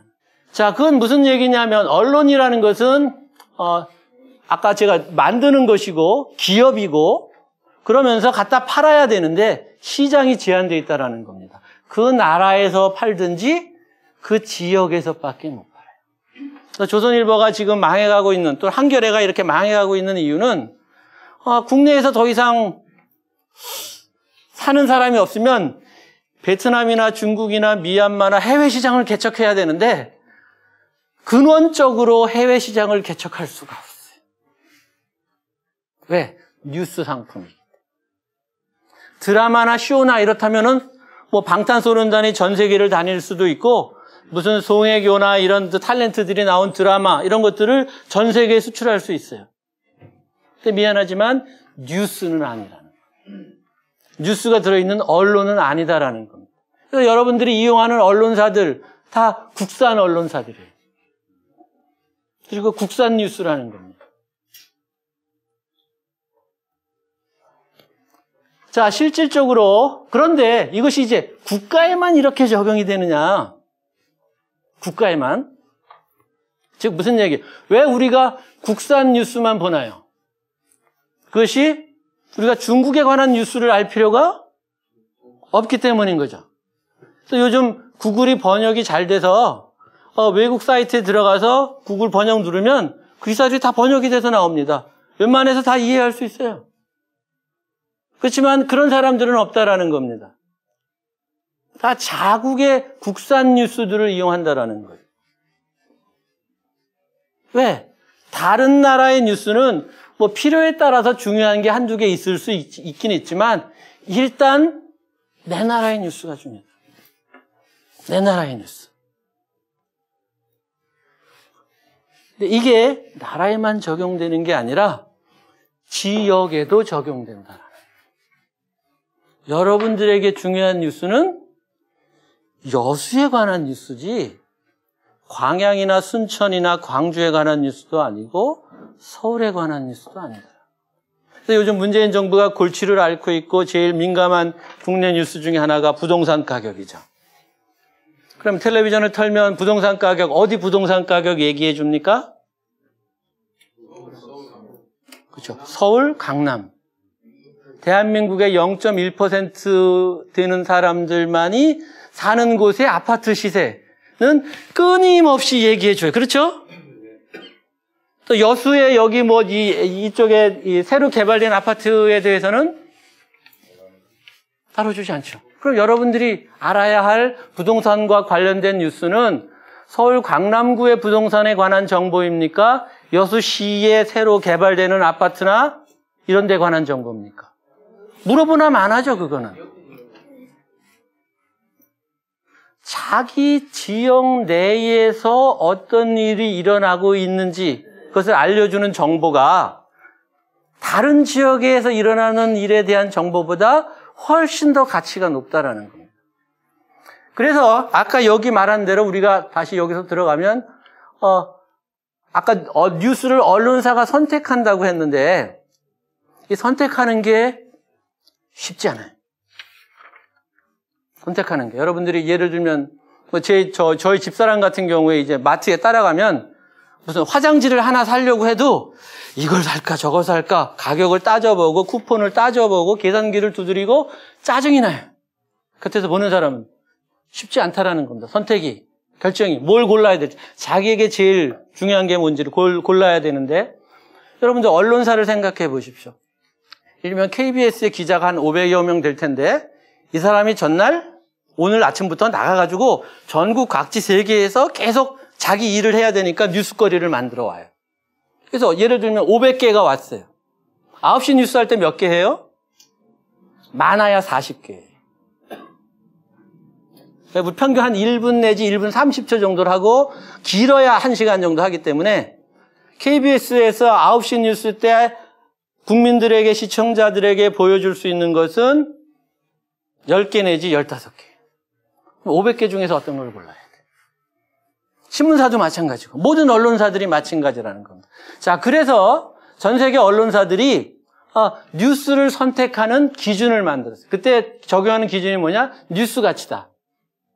그 뉴스가 가치가 있는 건지 없는 것인지를 판단하는 거예요. 그래서 거기에 맞춰서 어떤 사건이 일어났다 하더라도 그 사건에 맞춰서 지금 음주운전 사고가 났다라는 경찰 첩보가 떴는데 지금 세 군데서 동시에 떴어요.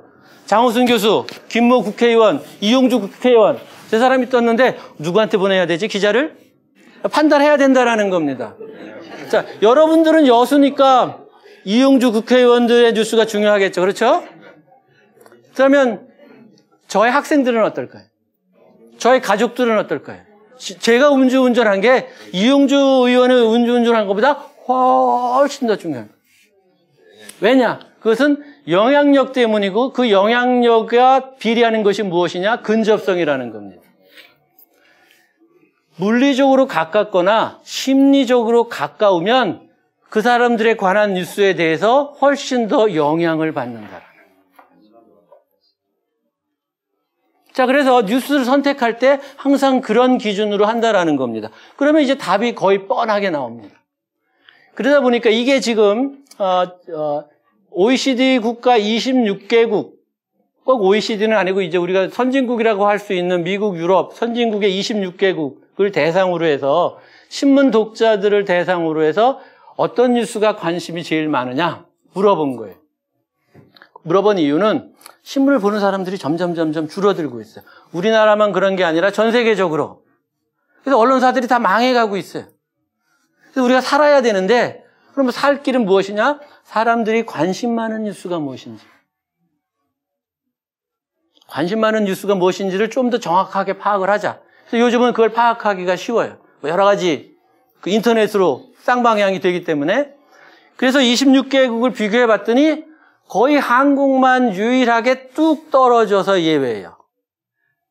그래서 가장 관심 26개국 26개국 전체 평균을 보면 가장 관심도가 높은 뉴스가 무엇이냐? 뭐에 관한 뉴스예요? 지역에 관한 뉴스예요. 그건 자기 지역일까요? 다른 지역일까요? 당연히 자기 지역이겠죠. 자기 지역에 관한 뉴스가 국제 뉴스나 사건 사고나 정치보다 훨씬 높다라는 겁니다. 그래서 세계 평균이 63%인데 한국은 35%밖에 되질 않아요. 상대적으로 관심이 낮다라는 거예요. 그럼 선진국들은 왜 지역 뉴스에 이렇게 관심이 많냐라는 거예요. 우리는 왜 그런 지역 뉴스를 제대로 공급받지 못하냐라는 겁니다. 거듭 말씀드리지만 여러분들, 저는 여기 오기 위해서 여수에, 오늘 아침에 여수의 인터넷 신문에서 어떤 뉴스를 했는지 다 체크하고 왔어요. 아마 여러분들보다 제가 더 많이 알 거예요. 여수에서 무슨 일이 일어나고 있는지. 왜? 대부분의 여수 시민들은 여수 지역 뉴스에 관심이 없습니다. 그런 신문이 있는지도 모르니까. 자, 그래서 그렇게 하기에는 우리가 주민들을 탓할 게 아니라 이거는 한국 사회의 구조적인 문제라는 거예요. 여러분들을 그렇게 만들어 놓은 원인이 있다라는 겁니다. 인간은 누구나 자기에게 가장 필요한 뉴스를 먼저 구하기 마련해요. 여러분들 똑같이 카톡 메시지가 오면 그럼 내가 가장 소중한 사람 메시지를 먼저 여는 게 당연한 거예요. 그런데 왜 대한민국 사람들은 자기 지역에 관한 뉴스, 자기가 살고 있는 지역에 관한 뉴스를 스스로 멀리하느냐? 그렇게 만들어 왔다. 사회 구조가, 정치 구조가. 근데 그것을 고발하고 파헤치고 문제 제기한 사람들이 별로 없어요. 그러니까 대부분 모르고 넘어가요. 아는 사람들은 모른 척하고. 자, 예를 들면 지금 이제 누구예요? 이 사람들 여러분들 다 잘 아시죠? 누구예요?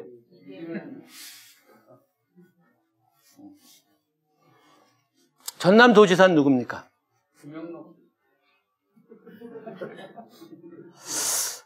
전남도지사가 누군지 몰라도 이재명은 아시는 것 같아요.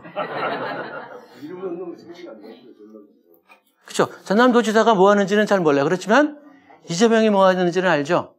또 여러분들이 이재명 뽑을 거예요? 도지사인데 이재명 도지사가 어떤 일을 하는지가 여러분들에게 어떤 영향을 미치나요? 없죠. 근데 왜 텔레비전에서는 계속 이재명 지사에 관한 뉴스가 계속 나올까요? 한두 신문사뿐만 아니라 거의 모든 신문 방송에서 지금 텔레비전 틀면 아마 계속 나오고 있을걸요? 왜 그래요? 정말 관심 있어요, 여러분들이? 없어요. 그죠? 없죠? 근데 왜 지양해야 되는데 왜 그렇게 안 되냐는 거예요. KBS도 마찬가지고, MBC도 마찬가지고, SBS도 마찬가지고, 여러분들 다음에도 마찬가지고. 안 하면 언론사에서 돈을 못 받을 수 그렇죠. 돈을 못 받았다. 맞습니다. 돈과 관련돼 있는 거예요. 그래서 언론은 뉴스를 만드는 기업이고 수익을 내야 돼요. 돈을 벌어야 돼요. 그리고 여러분들 다 경제 활동을 하시니까 돈을 버는, 우리가 어떤 기업을 운영해서 돈을 버는 방법은 크게 두 가지입니다. 그래서 첫 번째는 고객을 어떻게 해야 돼요? 많아야 돼요? 적어야 돼요? 고객을 많아서 고객을 늘리는데 최선의 노력을 다합니다. 근데 고객만 늘려가지고도 안 돼요. 이걸 줄여야 돼요. 뭘 줄여야 돼요? 뭘 줄여야 돼요? 그렇죠. 비용, 원가를 줄여야 됩니다. 고객이 아무리 많은데 10,000원짜리 많이 파는데 원가가 12,000원이다. 고객 많을수록 손해나는 거예요. 원가를 줄여야 돼요. 고객을 늘리고 원가를 줄이는 방법이 바로 이런 방법이다라는 거. 무슨 얘기냐? KBS가 제대로 된 언론이라면 전남도민에게는 전남도지사에 관한 뉴스를 주고, 경기도민에게는 경기도지사에 관한 뉴스를 주고, 아산시민인 저에게는 아산시장에 관한 뉴스를 주고, 여수시민들에게는 여수시장에 관한 뉴스를 줘야 돼요. 그럼 비용이 어떻게 될 것 같아요? 어마어마하게 들어요. 어마어마하게 비용이 든다라는 거예요. 그래, 그렇게 해가지고는 우리가 수지타산이 맞질 않아. 그러니까 어떻게? 사람들에게 많은 관심이 가질 만한 사안. 그래, 지금 여배우와 스캔들이 났대? 그러니까 이재명과는 관계없지만 이재명이라는 사람이 아니라 여배우 스캔들이라는 거에 관심을 가지고 많은 사람들이 왜 그런지 모르지만 일단 본다는. 그리고 대한민국 사회의 또 다른 특징, 대한민국뿐만 아니라 모든 인간 집단의 또 다른 특징인데, 남들이 보면 나도 봐야 돼. 남들이 보면 나도 본다라는. 그래서 뉴스를 선택하는 매우 중요한 기준이에요. 그래서 조회수가 많고 많은 사람들이 봤으면 어쨌든 나도 알고 있어야 되고, 나도 클릭을 해야 되고, 나도 봐야 되고, 나도 관심을 가져야 될 것 같은 생각이 든다라는. 언론이 그렇게 만든다라는 겁니다. 자, 그렇게 하는 이유는 실질적으로 결국 뉴스를 만드는 언론사들은 돈을 벌어야 되는데, 그래서 모든 사람들에게 필요한 뉴스를 골고루 줄 수가 없다라는 겁니다. 수익이 나질 않아요. 여러분들이 오늘 장호순 교수 강의 끝나고 좋다, 우리 가서 저녁 회식하자. 그래서 이 인원이 그 앞에 있는 진남체육관 앞에 있는 큰 식당에 들어갔어요. 가정을 해서. 그럼 주인이 어떨까요? 주인의 반응은 어때요? 기쁨 좋은 거예요, 나쁜 거예요? 기분 좋죠. 오늘 손님들 많이 오셔서 장사도 안 됐는데. 자, 그래서 뭘 먹을까요? 했더니 이제 각자 달라요. 김치찌개, 된장찌개, 설렁탕, 곰탕, 거기 메뉴판에 있는 거 다 자기 취향대로 골랐어요. 제값 주고 주려고. 근데 주인은 어때요? 싫어합니다. 왜 싫어해요?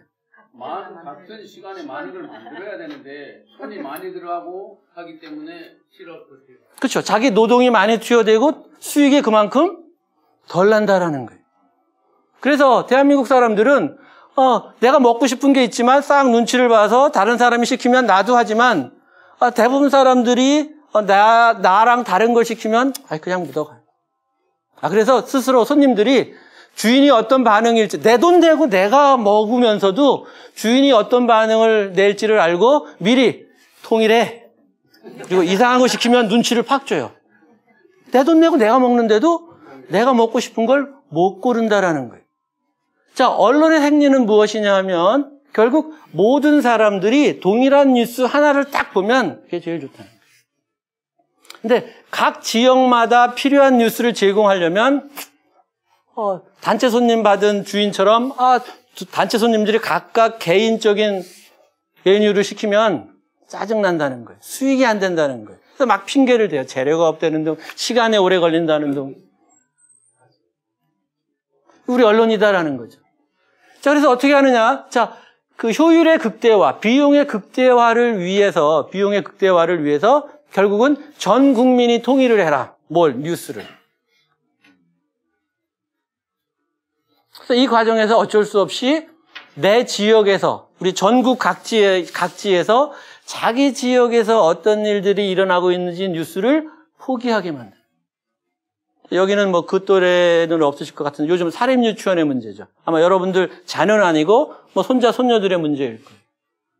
그럼 여러분들에게 사립유치원은 어디에 있는 사립유치원이 문제가 되는 거예요? 어디에 관심을 가져야 돼요? 여수에 있는 겁니까? 서울에 있는 겁니까? 부실한, 부패한 사립유치원이 여수에 있는지 없는지가 중요한 거지. 그게 서울에 있든지 평택에 있든지 다른 지역에 있다면 일단 그거는 내 문제가 아니다라는 거. 더 중요한 건 여수 지역만이 아니라 내 손주, 손녀가 다니는 사립유치원이 건강한 사립유치원인지 좋은 사립유치원인지를 알 수 있어야 된다라는 겁니다. 근데 뉴스에서는 그렇게 해줄 수가 없다라는 거예요. 미안하지만. 그래서 어떤 의미에서 이것은 많은 부작용이 있지만 대한민국 사람들을 가장 평등하게 만드는 겁니다. 무슨 얘기냐? 대한민국 최고의 부자 누굽니까? 그냥 부자로 알고 있는 사람 누구예요? 삼성의 회장, 현대 회장, 삼성의 이재용 회장, 부회장. 그러니까 여러분들이 똑같은 수준으로 소비하는 게 뭘까요? 똑같은 돈 내고. 일회용 커피, 컵 이런 것도 아마 그분은 좀 비싼 걸 먹을 것 같고 당연히 좋은 차, 큰 집에서 살고 음식도 우리처럼 무슨 설렁탕, 라면 그런 것보다는 셰프가 요리한 고급인 거 먹을 것 같고 옷도 굉장히 좋은 거 입을 것 같고 그렇죠. 우리가 그렇지 않을지는 모르지만 우리 생각엔 그럴 것 같아요. 비행기를 타도 1등석만 타고 다니고 전용기 타고 다니고 나와는 공통점이 적어도 소비하는 데 있어서는 공통점이 하나도 없을 것 같지만 유일하게 하나가 있다? 뭐예요? 뉴스는 다 똑같이 본다는 거예요. 뉴스는 삼성 이재용 회장도 자기만 필요한 뉴스, 물론 여러 가지 삼성을 동원해서 이런 정보를 입수하겠지만 KBS 뉴스 내가 조금 돈 더 줄 테니까 나에게 맞는 걸로 좀 골라줘. 이렇게 못한다. 그래서 어쨌든 얘기가 그 얘기는 조금 옆으로 빗따라. 결국 그래서 언론은 돈을 벌어야 하는 조직이다 보니까 결국은 통일을 시켜야 되고 원가를 절감해야 되고 월가를 절감하고 대신 가장 많은 범위의 손님을 확보해야 되는데 그게 국제적으로는 안 된다는 거예요. 그래서 국가 내에서 그래서 전 국민들이 소비할 수 있는 뉴스를 위주로 만들 수밖에 없고 그런 뉴스는 어디서 만드느냐? 바로 서울에서 만드는 겁니다. 그래서 언론이라는 것은 뉴스를 생산하는 언론기관은 대한민국 여러 가지 산업 분야 중에서 가장 서울 집중도가 높아요. 90%. 크든 작든 어쨌든 매출액 대비로 보면 90%가 서울에서. 여러분들이 매일 같이 다음 네이버 해가지고 공짜로 보시죠? 대신 그 사람들은 뭘로 돈을 벌어요? 광고로 돈을 벌어요. 그래서 네이버라는 그 사이트 하나가 버는 돈이 매출액이 KBS, MBC, SBS 합친 것보다 커요. 그 네이버가 광고를 통해서 1년 동안 얻는 수익이 우리나라 전체 신문이 광고로 버는 돈보다 많아요. 근데 그 네이버가 버는 돈이 다 어디로 가느냐? 미안하지만 여수에는 한 푼도 아마 안 떨어질 거라는 거예요. 언론기관처럼 여러분들 타 지역에 있는 기업을 여러분들이 이용해서 돈을 벌게 해주는 것이 없다라는 거. 언론만 한 게 없다라는 거예요. 자, 그래서 우리나라 같은 경우 예를 들면 지금 방송만 한다 하더라도 지금 우리나라 여러분들 수신료 2,500원 내시잖아요. 그래서 그거는 지역별로 인구 분포대로 해서 쭉 냅니다. 반면에 그 KBS가 번 돈을 가지고 이제 프로그램을 만들 때 들어가는 돈은 다 서울에서 86%를 서울에서 써요. 다른 이런 부분들도 마찬가지이고. 자, 그래서 이 과정에서 실질적으로 다른 나라들의 경우를 보면 우리는 너무나 오랫동안 여기에 익숙해 왔기 때문에 신문이든 방송이든 인터넷이든 우리 지역에 없는 게 당연한 거고 오늘 아침에 네이버를 딱 텄는데 여수에 관한 기사가 있어 그러면 아마 깜짝 놀랄 거예요. 왜? 아주 대형 사고가 아닌 이상 올라올 가능성이 없기 때문에. 자, 그런데 실질적으로 다른 나라들을 보면 예를 들면 미국 같은 경우인데 텔레비전, 라디오, 신문 중에서 사람들이 가장 많이 이용하는 게 여기 지금 이렇게 파란 걸로 표시된 것들이 그 지역에 있는 신문 방송들입니다. 자기 지역에.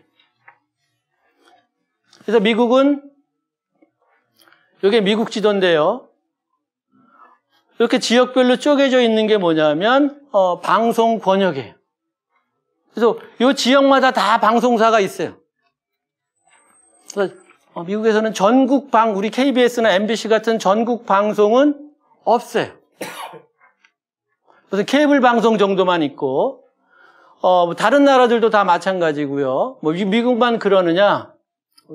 예를 들면 독일 같은 경우에는 가장 많이 이용하는 게 지역 방송이에요. 그래서 독일은 전국 방송이 있는데 우리처럼 KBS 같은 것들이 있어요. 2개가 있는데 공영 방송이 그 2개를 다 누가 소유했느냐? 지역 방송사가 주주예요. 지역 방송사가 주주예요. 한국은 어떠냐? KBS가 MBC가 중앙이 모든 권한을 행사하고 지방은 우리 지부, 부하 시키는 대로만 해야 돼요. 독일은 전국 방송이 지방이 시키는 대로 해야 돼요. 독일만 그런 게 아니라 대부분의 선진국들이 다 그렇게 돼 있다라는 겁니다. 제가 시간이 없어서 충분히 다 설명드릴 수 없는데, 근데 한국은 어떠냐? 여러분들이 이용하는 대부분의 언론들은 아까 말씀드린 대로 서울에서 만드는 언론이고 여수의 언론은 있긴 있지만 실질적으로 이용자들이 별로 많지 않다라는 겁니다. 그래서 제가 체크를 해봤더니 인터넷 신문들이 꽤 있긴 있지만 그 내용들이 대동소이하고 굳이 시간을 내서 꼼꼼히 읽을 만한 그러한 뉴스들은 별로 많지 않았어요. 여수만 그런 게 아니라 전국 대부분이 그래요. 언론은 많지만 정작 뉴스가 될 만한 것, 우리 시민들 삶에 영향이 될 만한 것, 이런 것들은 별로 없다라는 겁니다. 자, 그러다 보니까 우리 지금 여러분들이 살고 있는, 우리가 살고 있는 여수뿐만 아니라 다른 지역도 다 마찬가지인데, 자, 이건 이제 텔레비전에 등장했던 2 화면을 제가 캐치를 한 겁니다. 그래서 일단 이 텔레비전은 개그 콘서트, 대화가 필요해. 가족에 관한 코너고, 요건 뭔가요, 그러면?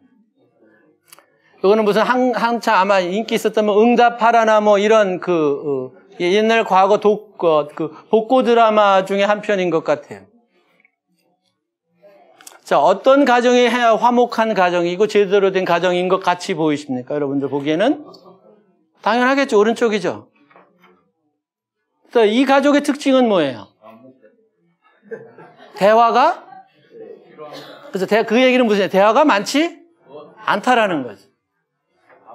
그래서 우리가 가족 간의 대화가 필요하고 하듯이 지역 간에도 대화가 필요하다라는 거예요.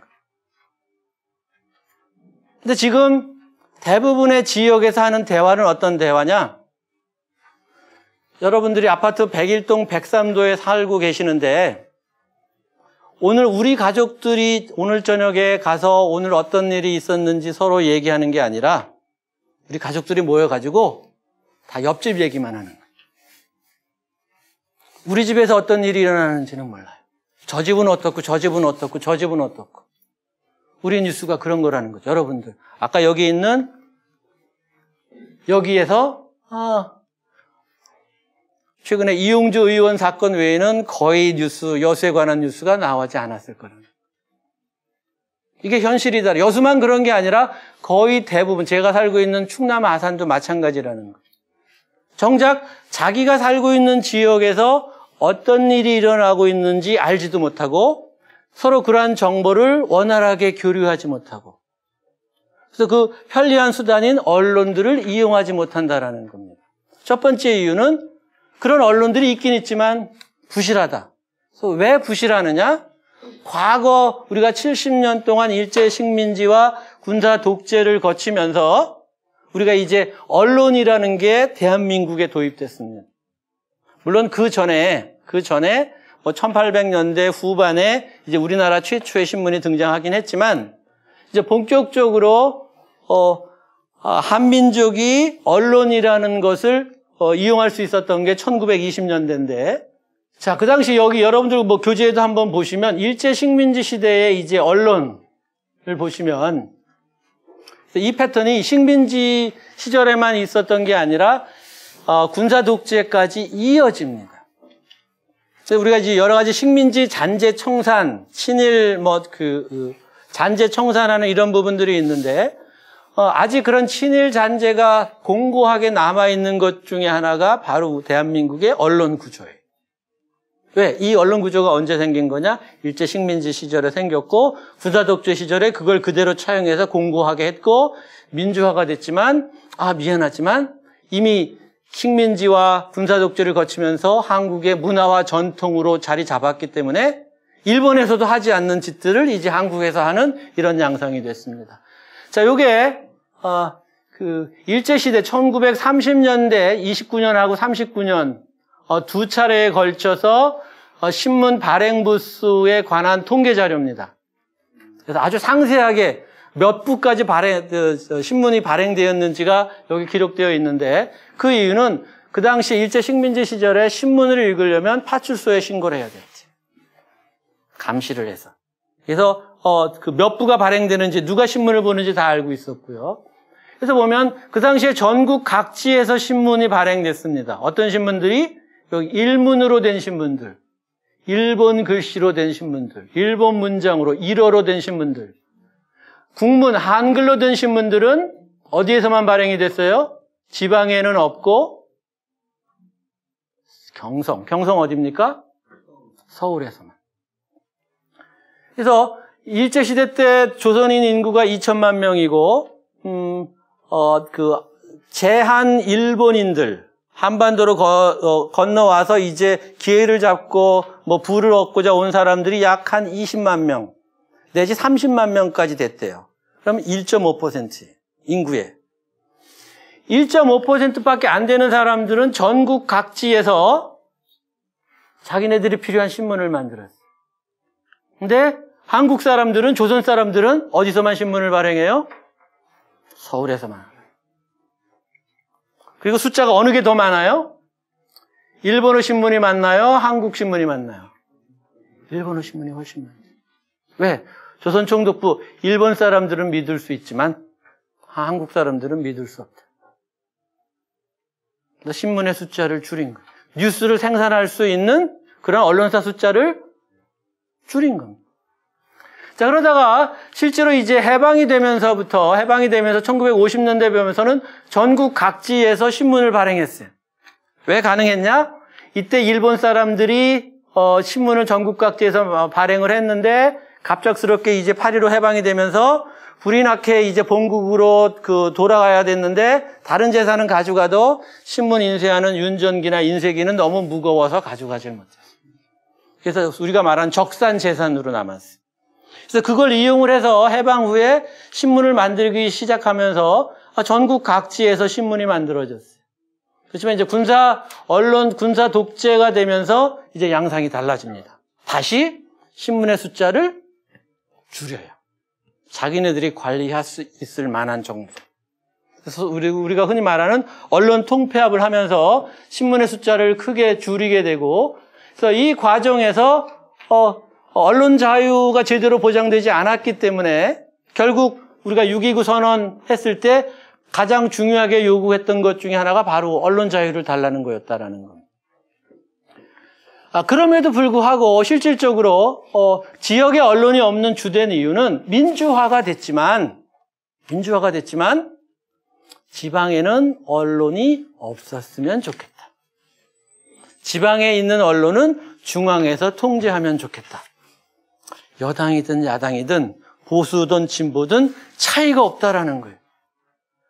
권력의 속성, 정당한 권력이든 부당한 권력이든 권력의 속성은 자신들의 권력을 지키고 유지하고 자신들을 감시하고 도전하는 세력들이 싫은 거예요. 그래서 언론이 싫어요. 그래서 언론을 자기 편으로 만들거나 아니면 언론이 없는 게 좋아요. 언론이 없는 게 좋다라는 거예요. 그래서 중앙에 있는 언론은 어쩔 수 없이 없앨 수 없었어요. 그렇지만 지방에는 계속 없게 만들자. 또 지방에 언론이 없는 게 이런 MBC나 KBS 같은 이런 거대 언론사에서 일하는 사람들 입장에서는 자신들이 계속 언론 시장을 장악하고 기득권을 발휘하도록. 그래서 KBS 지방 총국장이나 MBC 지방사 사장은 서울에서 일 잘하다가 이제 은퇴 1, 2년을 앞둔 사람들이 연고가 있으면 그나마 다행이고 연고도 없어도 내려보냅니다. 제가 지방 MBC 방송에 강의를 가서 사장님이 접대를 해서 가서 차를 한 잔 얻으면서 충격적인 얘기를 들었어요. 자랑스럽게 자기는 여기 출신이 아니래요. 그러니까 촌놈으로 보지 말라는 거예요. 근데 그 지역 사람들이 전혀 문제 제기를 하질 않아요. 그 지역 사람들이 관심이 없으니까. 왜? 알려주질 않으니까. 자, 이게 지금 현실이다라는 거죠. 여러분들이 지금 여러분 지역에 예를 들면 여수 MBC가 지금 누가 소유하고 어떻게 있고 이런 부분들에서 정확히 알려준다면 여러분들 기가 찰 겁니다. 여수 MBC 특별히 지칭하는 게 아니라 MBC는 제가 5분 딱 5시 돼서 끝내도록 하겠습니다. 할 말은 많은데 MBC에 대해서만 제가 물어볼게요. 공영방송인가요? 민영방송인가요? 공영방송이다 손 들어보세요. 민영방송이다 손 들어보세요. 공영방송 한 분. 네, 비슷하게 맞추세요. MBC는 공영방송. 근데 주식회사 MBC. 두 개가 맞지 않죠? 지방의 MBC는 서울의 MBC의 자회사예요. 여수 MBC 직원은 죽었다 깨나도 서울 MBC에 갈 수 없어요. 대신 사장은 올 수 있어요. 왜? 자회사니까. 자신들의 주주 지배권을 이용을 해서 그래 사장을 보낸다라는 거예요. 사장님이 다른 지역에서 오신 분이고 2년 있다가 3년 있다 가실 분이에요. 자, 일을 어떻게 하실 것 같아요? 뭐가 뭔지 알만할 때쯤 되면 그리고 또 새로운 사람이 온다라는 거예요. 그나마 MBC라도 있으니까 여수는 행복한 거예요. 충남 아산엔 그런 것도 없어요. 충남 아산 천안 제가 살고 있는 지역 두 군데 합치면 인구가 100만인데 방송국 하나도 없어요.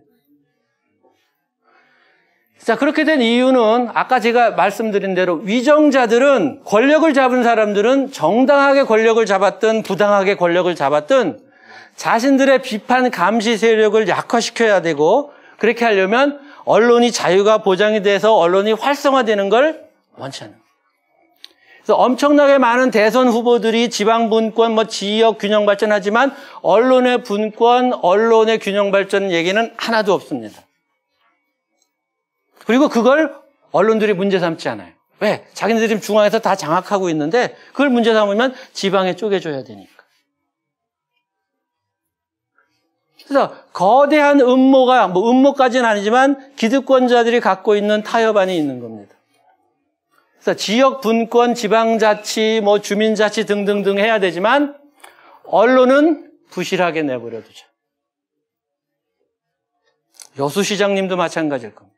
어떤 사람이 여수시장이 되든 여수시의 언론이 아주 활성화하고 건강해서 매일매일 여수시장 쫓아다니면서 꼬치꼬치 따지고 잘하느니 못하느니 하는 것보다는 지리멸멸해서 기자실에 그냥 이름만 걸어놓고 그냥 일주 뭐 한 달에 한두 번 정도 회식이나 같이 하면서 잘한다고 격려해주고 또 필요에 따라서 뭐 준 행사가 있으면 좀 광고 실어서 거기 배너 해가지고 홍보 협찬비 주고 그 수준 이상을 어느 자치단체장도 원하지 않아요.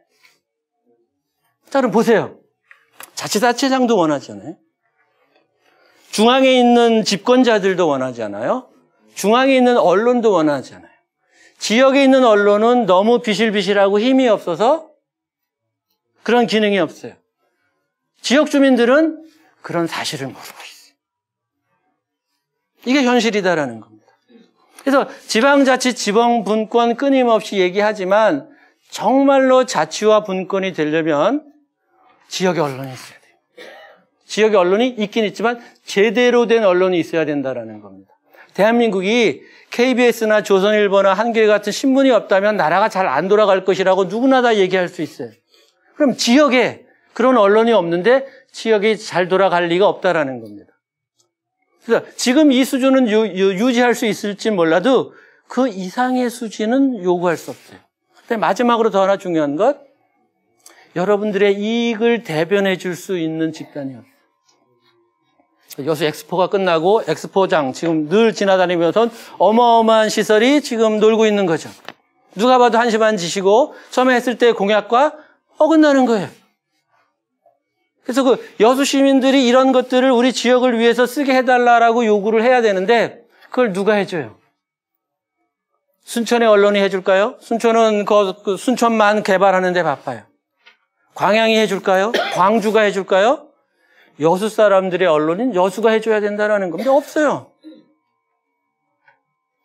그래서 뭐 결론적으로 말씀드리면 결국 언론이라는 것은, 지역 언론이라는 것은 굉장히 지금 부실한 거지만 자치와 분권에 매우 중요하다.